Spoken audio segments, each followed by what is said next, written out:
Livro 5 Impedimentos ao Crescimento na Graça, de Kenneth E. Reagan.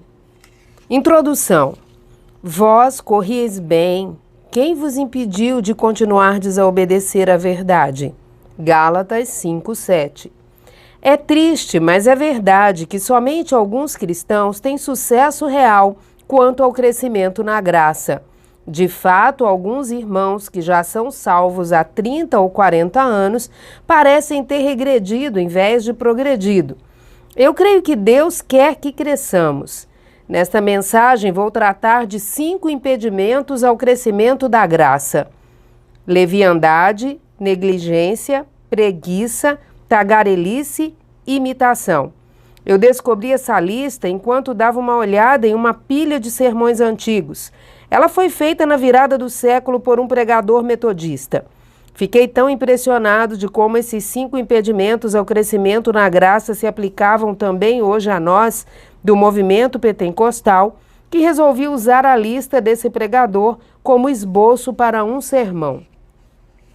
Capítulo 1. Leviandade. Tudo nesta era moderna parece ser leve. Até a mobília é construída com pouco peso. Hoje em dia, é difícil comprarmos móveis que sejam 100% de madeira. É tudo de plástico. As coisas não são feitas para durar. Estamos vivendo em uma era de leveza, de leviandade, e parece que esse mesmo espírito penetrou na igreja e individualmente na vida dos cristãos. Na leviandade em nossa literatura também. Uma boa parte dela é leviana e fútil. Se você se alimentar com as coisas desta vida que são escritas mais ou menos para excitar e chocar as pessoas, você jamais avançará espiritualmente. Pouco é escrito para nos ajudar a meditar e crescer em Deus. Você deve compreender que aquilo que alimenta a carne vai deixar o espírito faminto. Cuide para que seu interior seja alimentado. Abandone os materiais de leitura levianos e fúteis deste mundo. Eu nunca vi uma pessoa verdadeiramente espiritual que gastasse todo o seu tempo lendo romances ou revistinhas de faroeste. Eu não disse que seria errado ler um livro ou uma história de faroeste ocasionalmente. Tais coisas podem ser justificáveis. Eu mesmo gosto de um bom romance policial, mas acho que já faz uns 20 anos que não leio um. Simplesmente não tenho tempo. Sabemos, naturalmente, que nenhum cristão em ocasião ou de alguma forma deveria sequer tocar qualquer material sugestivo, tal como pornografia ou outra publicado do gênero. Entretanto, precisamos compreender também que muito da literatura evangélica de hoje é leviana e fútil. Alimente-se daquilo que nutrirá seu espírito, edificará sua fé e irá ajudá-lo a tornar-se um cristão melhor. Não desperdice o seu tempo com frivolidades religiosas que não valem coisa alguma. Os pais precisam ser tão cuidadosos quanto ao que seus filhos leem, como são quanto ao que eles comem. Contudo, muitos pais cristãos não prestam a menor atenção ao tipo de literatura que seus filhos estão adquirindo. Permitir que os jovens leiam livros mundanos é a mesma coisa que dar veneno a eles. No entanto, estes pais jamais pensariam em pôr veneno na comida deles. Frequentemente, os espíritos dessas pequenas crianças estão sendo envenenados pela literatura de coisas erradas. Precisamos ser cuidadosos com isso. Outra área em que também encontramos leviandade é a musical. É impossível cantar todo esse lixo do mundo e ainda ser espiritual. Refiro-me, inclusive, a algumas canções supostamente da igreja.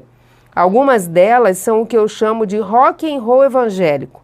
Tal ritmo é feito de forma superficial e tem por objetivo mexer com os nossos pés e as nossas mãos.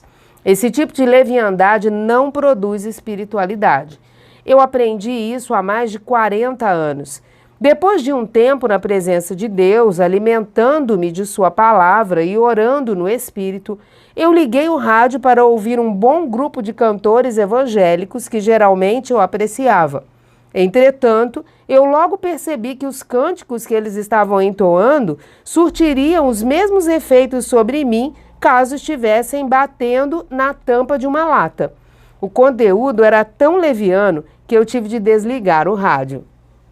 Nem tudo o que leva o nome de evangélico ou gospel é necessariamente do evangelho.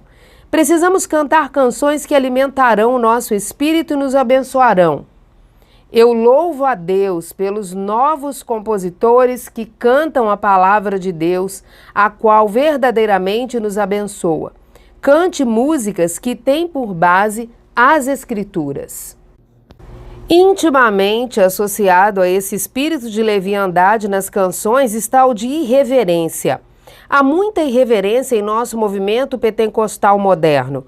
Precisamos treinar nosso espírito a ser sensível ao Espírito de Deus, especialmente quando há um mover do Senhor durante um culto. Recentemente participei de cultos em que o Espírito de Deus começou a falar comigo, apontando-me certas pessoas e dizendo-me o que havia de errado com elas. Entretanto, quando eu já estava para chamá-las, a fim de ministrar-lhes a congregação, começou a bater palmas e o Espírito de Deus se retirou. Sim, a Bíblia diz no Salmo 47, versículo 1, batei palmas todos os povos, celebrai a Deus com vozes de júbilo. Contudo, há o momento de fazer isso, mas há o de não fazê-lo. Na primeira parte do Salmo 46, 10, Deus também diz, aquietai-vos e sabei que eu sou Deus. Há espírito de reverência quando se bate palmas no momento certo, mas há o de irreverência ao fazê-lo no momento errado. O momento errado ocorre quando as pessoas, por causa do que sentem, batem palmas exatamente quando o Espírito de Deus está se manifestando por meio de línguas, com interpretação ou profecia. Neste caso, ninguém consegue ouvir a mensagem. O Espírito Santo está falando conosco ou não? Deus fala a nós por meio de tais manifestações ou não? Se Deus está falando, você acha que temos o direito de interrompê-lo? Cuidado! Aquilo que às vezes parece nos ser um ato de adoração a Deus pode não passar de irreverência. Se você não sabe o que fazer, a melhor escolha é ficar quieto. Não faça coisa alguma. Siga o dirigente da reunião. Deus usa os homens. No reino natural, no mundo dos negócios, por exemplo, há o presidente de um banco ou de uma empresa e existem os subordinados deste. Em nossos escritórios, eu sou o presidente. Kenneth Jr. é o vice-presidente executivo da Igreja Bíblica Rema e assim segue. Temos também supervisores sobre áreas diferentes. Se eu quisesse enviar uma mensagem a um dos zeladores do campus, por exemplo, você acha que eu iria até lá falar com ele? Não, eu falaria com o supervisor dele. Se o presidente de um banco quisesse tratar com outro banco na mesma cidade, você acha que ele iria até o porteiro e falaria com ele sobre o assunto? Não, ele iria até alguém que tivesse autoridade. Você não acha que Deus é tão inteligente quanto nós? Graças a Deus, Ele é mais inteligente do que todos nós juntos e ainda 1000 vezes mais. Ele age por intermédio daqueles que Ele estabeleceu em ofícios no corpo de Cristo. Nós, que somos ministros, devemos reservar tempo para adorar a Deus e esperar nele, até que saibamos o que Ele deseja fazer em um determinado culto. Devemos ser sensíveis ao seu espírito enquanto conduzimos o povo em uma reunião. Contamos surpresos sobre cultos em que simplesmente não podemos pregar coisa alguma, porque o poder de Deus caiu quando ele assumiu o controle. Tais reuniões jamais me impressionaram. Eu pastoreei por quase 12 anos e sempre soube de antemão o que Deus queria fazer nos cultos. Talvez, algumas vezes, eu não soubesse antes de ir à igreja, mas pelo menos eu sabia quando já estava lá. Eu conhecia em meu espírito exatamente o que Deus queria fazer, porque Ele me dizia. Você poderia perguntar como Deus lhe dizia? Através de uma intuição interior, nada mais. Eu sabia quando era o momento de mudar a ordem do culto. Às vezes o povo estava aos brados, louvando a Deus, e quando começam, continuam nessa direção porque gostam de desfrutar desse momento. Entretanto, frequentemente, chegava a hora de fazer algo diferente. Deve haver momentos em que todos bradem e louvem a Deus, mas isso não quer dizer que é só o que devemos fazer quando vamos à igreja. Pode haver ocasiões em que apenas tenhamos de ficar sentados e quietos na presença do Senhor. Precisamos ser sensíveis ao Espírito. Os cultos mais poderosos nos quais estivemos foram aqueles em que a presença de Deus permeava o lugar. Era uma presença tão santa que ninguém se movia. Ninguém. Nós não tínhamos um berçário naquela época, mas nenhum bebê chorava. Algumas vezes ficávamos sentados de 45 minutos a 1 hora, mas não havia quem se mexesse. Sequer uma criança se movia ou um bebê chorava. Ninguém tinha vontade de dizer coisa alguma, pois todos sabiam que estavam sentados na presença do Deus Todo-Poderoso e não queriam estragar aquele momento. Lamento ter de dizer que em nossos movimentos pentecostais modernos conhecemos tão pouco sobre o verdadeiro e profundo mover do Espírito Santo e do poder de Deus. O que experimentamos é verdadeiro e graças a Deus por isso, mas tem havido muita leviandade e também superficialidade. Vamos progredir com o Senhor. Em alguns dos nossos cultos de cura, quando a unção de Deus para ministrar aos enfermos estava sobre mim, algumas pessoas começavam a se levantar e mover-se pelo ambiente.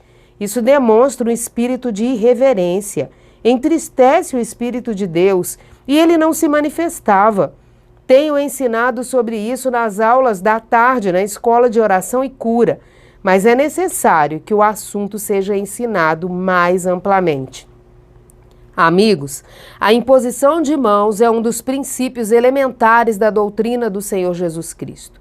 A Bíblia diz, em Hebreus 6, 1 e 2, destaque do autor: por isso, pondo de parte os princípios elementares da doutrina de Cristo, deixemo-nos levar para o que é perfeito, não lançando de novo a base do arrependimento de obras mortas e da fé em Deus. 2. O ensino de batismo e da imposição de mãos, da ressurreição dos mortos e do juízo eterno. Os cristãos que realmente tivessem um pouco de espiritualidade jamais se levantariam e se moveriam pelo ambiente falando e rindo enquanto as pessoas estão sendo batizadas nas águas. Não, eles ficariam sentados porque entenderiam que esse é um ritual santo e uma ordenança sagrada. A ceia do Senhor também é uma santa e sagrada ordenança de Deus. Lembrem-se de que Paulo, ao escrever à igreja em Corinto, disse que muitos cristãos falharam ao participar da ceia do Senhor. Paulo disse, portanto, qualquer que comer este pão ou beber o cálice do Senhor indignamente, será culpado do corpo e do sangue do Senhor. Examine-se, pois, o homem a si mesmo, e assim coma deste pão e beba deste cálice, porque o que come e bebe indignamente, come e bebe para a sua própria condenação, não discernindo o corpo do Senhor. 1 Coríntios, capítulo 11, versículo 2 a 29, versão ARC.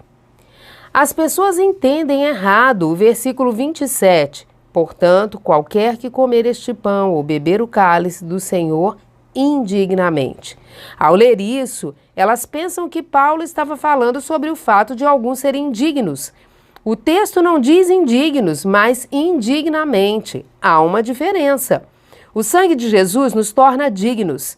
No versículo 27, Paulo estava falando sobre fazer algo indignamente, da atitude que adotamos, do modo como participamos da comunhão, da nossa maneira de observar a ceia do Senhor.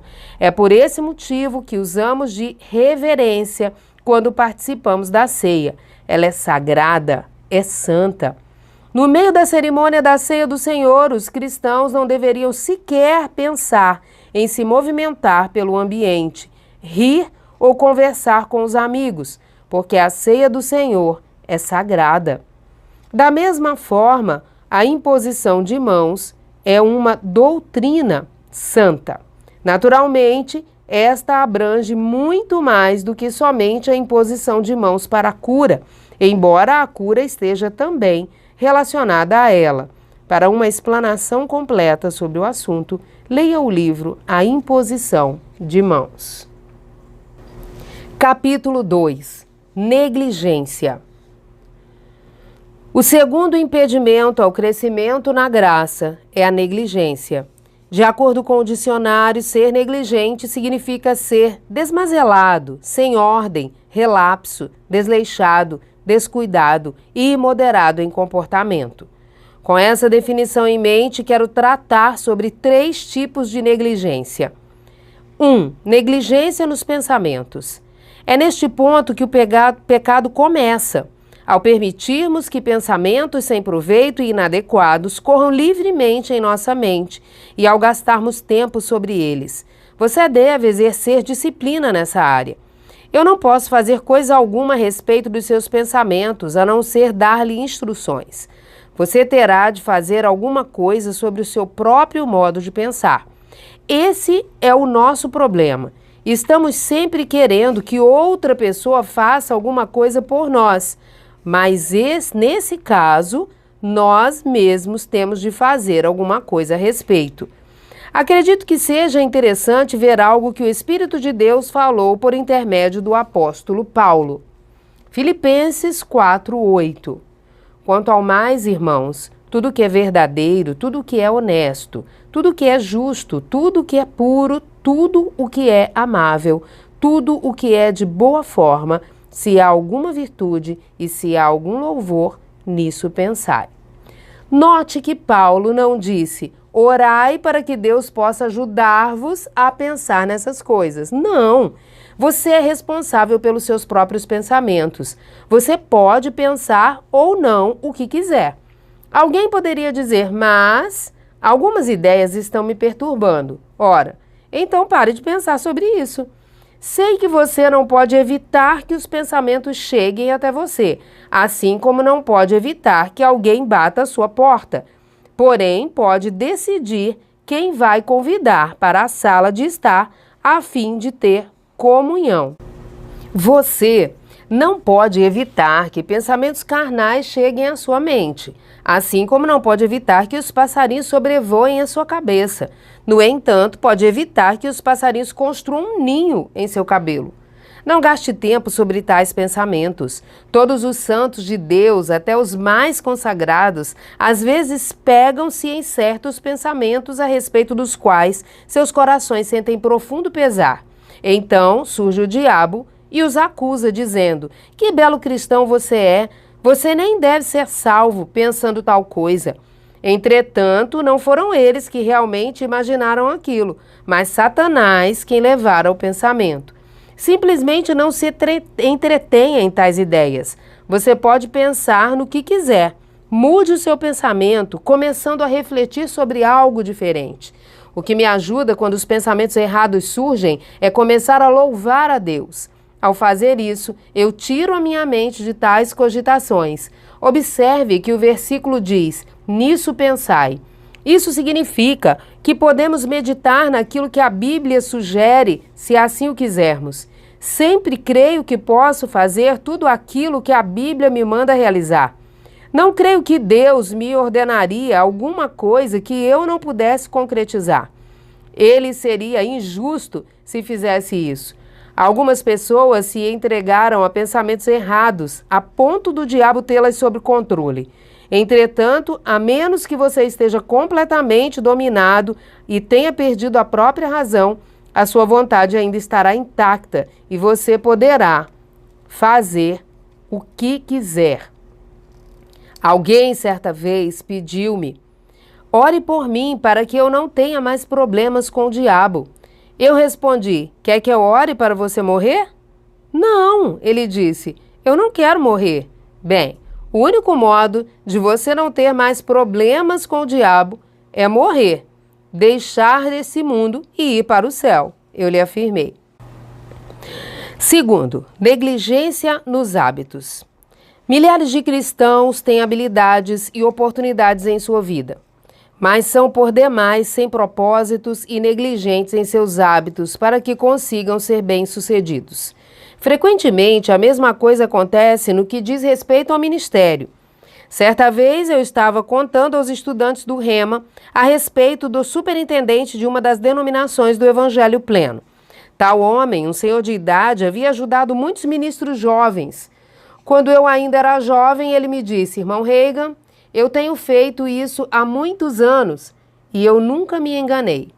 Eu faço questão de visitar todos os pastores que posso em meu distrito, especialmente os novos. Eu não preciso ir a nenhum de seus cultos para saber como eles são. Eu gosto de visitá-los casualmente em um momento inesperado. Se a grama do jardim não está cortada, eu acabo descobrindo que a casa está desorganizada da mesma forma. Tudo o que eu tenho de fazer para descobrir se eles serão bem-sucedidos ou não no ministério pastoral é visitá-los em suas casas, abrir uma cômoda de roupa e ver se o conteúdo está bem arrumado ou simplesmente empilhado de qualquer forma. Se as coisas estão desorganizadas e empilhadas, então isso significa que eles mesmos estão desorganizados e empilhados espiritualmente. Neste caso, eles jamais terão sucesso. Ainda não vi sequer um desse tipo de ministro que tenha obtido êxito, e eu tenho feito isso por muitos e muitos anos. Esses homens estão todos fora do ministério hoje em dia. Por que isso? Porque, se você for desorganizado em uma área de sua vida, tal negligência em seus hábitos irá entrar em seu espírito também. Terceiro, negligência na vida. Refiro-me especialmente à negligência no trato com o sexo oposto. Meu irmão e minha irmã, a palavra de Deus não passa em certeza alguma quanto à conduta apropriada para nós cristãos e ministros. Não devemos ser negligentes na vida de forma alguma, mas com o nosso sim seja sim e o nosso não seja não. Estamos vivendo em uma era de negligências. Precisamos ser cuidadosos na criação dos filhos, ensinando-os a serem respeitosos. A coisa mais importante é oferecermos um exemplo correto a eles, não sendo negligentes em nossa maneira de falar. Tenho estado em lares cristãos e visto alguns quadros nas paredes que não eram os melhores do mundo. Eram imagens libertinas, muito sugestivas. Tenho visto literatura leviana nas mesas. Essas coisas não levam à espiritualidade, tampouco ao crescimento na graça. Elas impedem isso. Será melhor estar em posição oposta a isso tudo. Se as pessoas quiserem chamá-lo de alienado ou de quadrado, que chamem. Eu prefiro ser taxado de tal forma e ir para o céu a ser negligente e ir para o inferno. Lembre-se de que o próprio Mestre, o Senhor Jesus Cristo, disse: entrai pela porta estreita, larga é a porta e espaçoso o caminho que conduz para a perdição, e são muitos os que entram por ela. Porque estreita é a porta e apertado o caminho que conduz para a vida, e são poucos os que acertam com ela. Mateus 7, 13 e 14. Destaques do amor. Paulo escreveu à igreja em Corinto. 1 Coríntios, capítulo 5, versículo 1. Geralmente se ouve que há entre vós imoralidade, e imoralidade tal, como nem mesmo entre os gentios, isto é, haver quem se atreva a possuir a mulher de seu próprio pai. Vemos um enteado que evidentemente juntou-se à sua madrasta e estava vivendo em pecado com ela publicamente. Se você estudar a história, descobrirá que Corinto era uma das cidades mais licenciosas e imorais do mundo antigo. Aquele espírito mundano penetrara na igreja de Corinto. Amigos, receio que esse mesmo tipo de negligência e imoralidade tenha também penetrado na igreja moderna. Existem somente duas instituições neste mundo sobre as quais Deus colocou a sua aprovação: o casamento e a igreja. Ambas são instituições sagradas. Não devemos entrar no matrimônio levianamente, de forma negligente. Hoje em dia, Cada vez mais os jovens pensam: se ela ou ele não me servir, eu arranjarei outra ou outro. Esse mesmo tipo de espírito tem adentrado na igreja também. Os jovens precisam ser ensinados de que o casamento não é algo em que eles possam entrar e sair quando quiserem. O casamento entre cristãos é uma proposta para a vida toda. Capítulo 3. Preguiça. O terceiro impedimento ao crescimento na graça é a preguiça. Algumas pessoas são realmente preguiçosas demais para crescerem na graça. A carne as domina. Elas realizam tudo aquilo que os seus corpos desejam fazer. Tais pessoas dizem: eu tenho de dormir. Elas não poderiam esperar em Deus e orar mesmo se o próprio Jesus em pessoa aparecesse a elas e dissesse: passe o resto da noite em oração. Os seus corpos as dominam. Paulo disse em 1 Coríntios 9, 27, antes, eu subjugo meu corpo e o reduzo à servidão, para que, pregando aos outros, eu mesmo não venha de alguma maneira a ficar reprovado. Sim, a Bíblia fala sobre crucificar a carne. Às vezes chamamos isso de autonegação, mas creio que a melhor expressão é mesmo crucificar a carne. De fato, você possui uma natureza carnal. Seu corpo ainda não foi redimido. Mesmo que o seu espírito tenha nascido de novo, o seu corpo vai querer continuar fazendo as coisas que costumava fazer.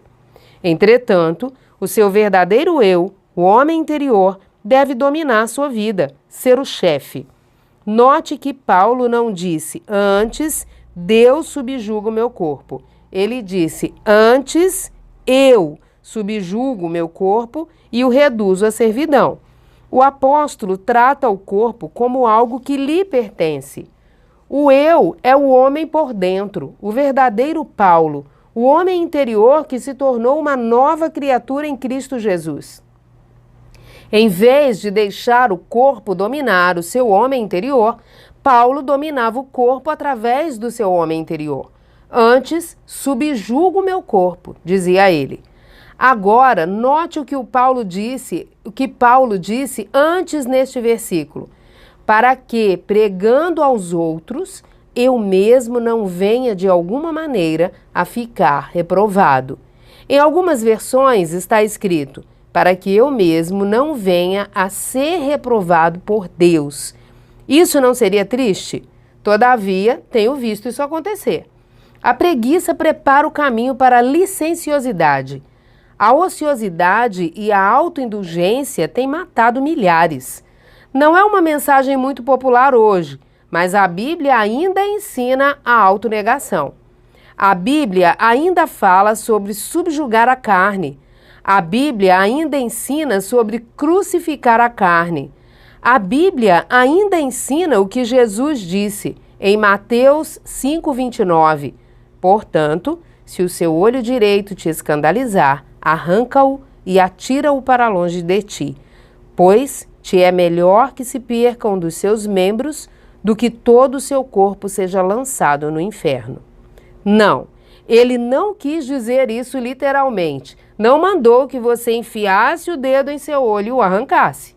Ele está falando de forma figurativa. Pode haver coisas que a carne deseja, mas que escandalizem. Se este for o caso, corte-as de sua vida. Você deve arrancá-las. Deus não fará isso. Poderá doer um pouco, mas você precisará tirá-las e Deus curará a ferida. Às vezes, fazemos tanto alarde sobre certas coisas, quando, na verdade, tudo o que temos de fazer é aceitar uma dádiva de Deus. Louvado seja o Senhor. A libertação é um presente. Jesus libertou você. Ele já fez tal coisa. Aceite isso.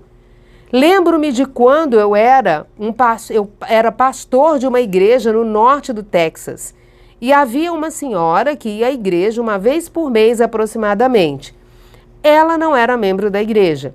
Naqueles dias, geralmente, encerrávamos o culto com um período de oração. Todos iam para a frente a fim de orar. Uma noite, depois de termos orado, aquela mulher começou a gritar bem alto: "Tire isso de mim, Senhor! tire isso de mim, eu não quero isso. A princípio, eu não lhe dei muita atenção, porque eu estava no fundo da igreja conversando com algumas pessoas. O período de oração já havia terminado e ela estava lá orando sozinha.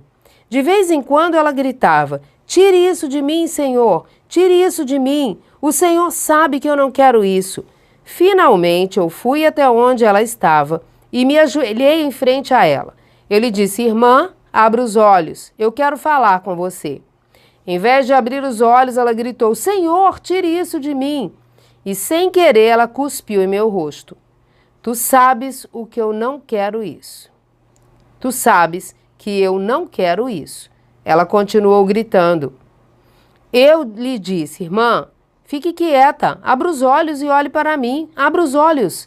Ela não abriu os olhos e, em vez disso, gritou novamente: tire isso de mim, Senhor! O barulho que ela fez se parecia com um trem de carga atravessando um túnel. Ela continuava gritando e clamando: tire isso de mim, tu sabes que eu não quero isso. Eu estiquei meus braços e coloquei as mãos sobre os seus ombros. Eu a sacudi até os seus dentes baterem uns nos outros. Eu lhe disse: cale-se, em nome de Jesus Cristo, fique quieta. Agora abra os olhos e olhe para mim. Ela abriu os olhos. Agora eu lhe perguntei: o que você não quer? O que está tentando fazer com que o Senhor tire de você?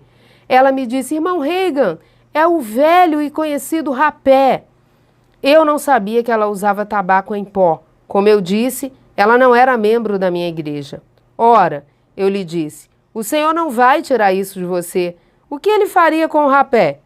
Ele não usa isso e não fuma cigarros. O que ele faria com isso? Ele não quer tal coisa. Eu disse a ela o que a Bíblia manda dizer em Mateus 5:29. Portanto, se o teu olho direito te escandalizar, arranca-o e atira-o para longe de ti, pois te é melhor que te perca um dos seus membros do que todo o teu corpo seja lançado no inferno. Expliquei-lhe ainda que eu também não poderia parar de usar o rapé por ela, tampouco poderia arrancá-lo ou lançá-lo fora. Isso era uma coisa que ela teria de fazer. Então eu lhe disse: irmã, simplesmente pare com isso. Você deve arrancá-lo e Deus sarará sua dor e a abençoará. Ah, suspirou ela. Logo em seguida levantou-se. Eu permaneci lá, observando-a. Ela voltou para o lugar onde estava sentada na segunda fileira, estendeu a mão por baixo do banco, pegou sua latinha de rapé e disse: bem, eu jamais poderia abandonar o meu velho e bom tabaco. O tabaco deixa a pessoa meio morta, ou seja, ela fica cheirando mal, enquanto a outra metade vai morrendo. Deus abençoe o seu coração. Isso até seria engraçado se não fosse tão patético. Eu sei que alguns de vocês que não têm o hábito de cheirar rapé nem de fumar cigarros podem estar gritando amém neste momento.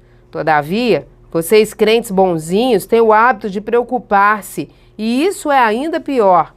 Mais de um médico já me disse: a preocupação já levou mais gente à sepultura e ao manicômio do que qualquer outra coisa. As pessoas ficam doentes por causa da ansiedade, a qual mata prematuramente. A Bíblia ensina a negação de si mesmo. A Bíblia ensina a crucificação da carne. A Bíblia ensina a subjugação do corpo. A Bíblia revela que devemos apresentar os nossos corpos como sacrifícios vivo, santo e agradável a Deus, que é o nosso culto racional. Está em Romanos 12:1.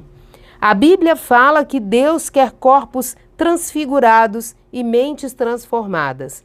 Você não pode crescer na graça sem considerar isso. Capítulo 4. Tagarelice. O quarto grande impedimento ao crescimento na graça é a tagarelice. No livro de Provérbios está escrito: no mundo, falar não falta transgressão. Provérbios 10:19. Você me mostra alguém que está sempre falando e eu lhe mostro alguém que está sempre pecando. É um pouco duro, mas é isso aí. A Bíblia diz também que o tolo não para de falar. Eclesiastes 10:14. A palavra nos orienta a estar quietos. Sabeis isto, meus amados irmãos, mas todo homem seja pronto para ouvir, tardio para falar, tardio para irar-se. Tiago 1:19. Eu sou da opinião de que a maioria dos cristãos pratica ao contrário este versículo. Eles são rápidos para se irar e falar e tardios para ouvir. Geralmente, quando você começa a admoestá-los, logo tem a resposta: olhe aqui, você não me pode ensinar coisa alguma, eu já sei de tudo. Todo homem seja pronto para ouvir. Há muitos anos, eu aprendi que você pode aprender muito mais ouvindo do que falando. Esforce-se para ficar quieto. Poucos cristãos conhecem o valor de se reservarem ou o valor da meditação. Poucos hoje em dia conhecem o valor de longos períodos de espera em Deus. Nos círculos pentecostais ou do Evangelho Pleno, costumávamos ter cultos para esperar em Deus. O único problema em tais reuniões era que as pessoas estavam esperando para serem cheias com o Espírito Santo. O correto seria ser cheio com o Espírito Santo primeiro e então esperar no Senhor. Por outro lado, havia grandes benefícios em tais cultos, pois gastávamos um bom tempo esperando no Senhor coletivamente como crentes. E nesse tipo de atmosfera, Deus pode mover-se. Lembre-se de que no capítulo 13 do livro de Atos está escrito: havia na igreja de Antioquia profetas e mestres. Barnabé, Simeão, por sobrenome Níger, Lúcio de Cirene, Manaém, Colasso de Herodes, o tetrarca e Saulo. E servindo eles ao Senhor e jejuando, disse o Espírito Santo: separai-me agora Barnabé e Saulo para a obra a que os tenho chamado. Versículo 1 e 2.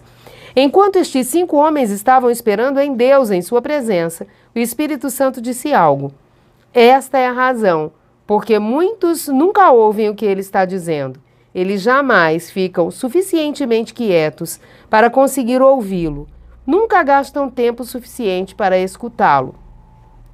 Todos querem conhecer a vontade de Deus. O povo, de forma geral, os ministros e os estudantes da Bíblia. Cada um sente um chamado em seu espírito e pergunta: qual é a vontade de Deus para mim? Se você não sabe qual é a vontade de Deus para a sua vida, a única maneira pela qual você irá descobrir será separando tempo suficiente para esperar em Deus, até que você receba a resposta. E isso poderá levar dias, semanas e até meses. Eu sei o que estou falando. Eu mesmo sempre sigo esse método. Eu me isolo com Deus e espero nele o máximo que posso. Eu continuo com as tarefas necessárias da vida, mas ao mesmo tempo gasto todo o momento possível em sua presença. Quando eu era pastor, eu costumava levantar-me de noite e ir para a igreja que ficava logo ao lado da minha casa. Muitas foram as vezes em que passei a noite até o nascer do sol, andando pelos corredores do templo de um lado para outro, esperando em Deus, falando com Ele a respeito do futuro do meu ministério. Eu sentia o chamado do Senhor sobre mim. Eu sentia em meu espírito algumas das coisas que estou fazendo hoje em dia. Isso foi há mais de 33 anos, mas eu não estava pronto para elas na ocasião. Levou tempo para me preparar e eu tive de ser encaminhado na direção certa. Se eu não tivesse tomado tempo suficiente para esperar em Deus, e algumas vezes isso durava a noite toda, eu não teria estado pronto quando o meu ministério ficou plenamente maduro. Eu me lembro de certa manhã, quando o sol despontava no horizonte, eu estava andando pelos corredores do auditório daquela velha igreja e a voz de Deus falou comigo. Foi muito real para mim. Era como se alguém estivesse de pé ali naquela sala conversando comigo. Ele disse: esta é a última igreja que você pastoreará. Eu não o chamei para ser pastor. Eu estava ouvindo uma mensagem do céu. São os homens e as mulheres que ouvem a voz divina que trazem as bênçãos do céu para o povo aqui na terra. Eu não estou dizendo necessariamente que eles ouvem do céu por meio da palavra de Deus. Quero dizer que ouvem do céu no Espírito. Você lembra o que a Bíblia diz no livro de Isaías? Mas os que esperam no Senhor renovam as suas forças, sobem com asas como águias, correm e não se cansam, caminham e não se fatigam. Isaías 40, 31. Aleluia! Eu quero ensinar ao povo alguma coisa a respeito daquelas antigas reuniões de espera em Deus. O movimento pentecostal moderno não sabe coisa alguma a respeito disso. Eu gostaria que tivéssemos novamente alguns daqueles cultos antigos onde esperávamos no Espírito Santo. Capítulo 5. Imitação. O quinto grande impedimento à fé é tentar ser como outras pessoas. Eu não estou falando do tempo gasto em comunhão legítima com outros irmãos. Às vezes Deus nos chama para ficarmos a sós. Precisamos tomar tempo para ficar sozinhos. Eu acho que a área em que provavelmente mais falhamos é no que diz respeito à tentativa de sermos como outras pessoas. Tentar ser como o mundo ou até mesmo imitar outros cristãos. Você deve ser o filho que Deus quer que você seja. No ministério, seja o ministro que Deus quer que você seja. Não saia por aí tentando ser como eu ou como outra pessoa. Você se lembra do que a Bíblia diz a respeito de ser como o mundo? Em 1 João 2,15, o Espírito de Deus disse por meio do apóstolo: não ameis o mundo, nem as coisas que há no mundo. Você pode ficar tão inteirado das coisas do mundo a ponto de não servir para a obra de Deus. Você pode ficar tão preso mesmo em coisas legítimas que elas podem tomar a frente nas espirituais e impedirem a sua espiritualidade e crescimento. Coloque em ordem suas prioridades. Ponha as coisas espirituais em primeiro lugar. Pergunte a si mesmo: essa atividade está aumentando ou diminuindo a minha espiritualidade? Isso está fazendo-me ser uma bênção para o meu semelhante ou uma pedra de tropeço e um empecilho? O amor deve ser o fator determinante em nossa vida. Motivado pelo amor, Paulo disse: e por isso, se a comida serve de escândalo a meu irmão, nunca mais comerei carne, para que não venha a escandalizá-lo. 1 Coríntios 8,13. O apóstolo estava falando de carne oferecida a ídolos. Ele sabia que não existiam outros deuses. Deus é o único Deus. Mas ele também sabia que irmãos mais fracos poderiam escandalizar-se com as suas ações. Nós precisamos considerar os outros. Entretanto, não podemos ordenar nossa vida de acordo com os pensamentos de algum herege ou fanático. Devemos nos perguntar que tipo de influência estamos exercendo sobre os outros. Por outro lado, deve haver uma posição equilibrada nisso tudo. Tiago 4,4. Não ameis o mundo nem as coisas que há no mundo. Não podemos nos embaraçar com as coisas deste mundo, sejam elas certas ou erradas. Tiago disse: aquele, pois, que quiser ser amigo do mundo, constitui-se inimigo de Deus. Eu não quero ser inimigo de Deus, você quer?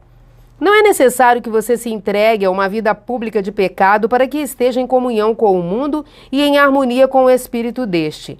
Eu não sei quanto a você, mas eu não estou em harmonia com o espírito deste mundo.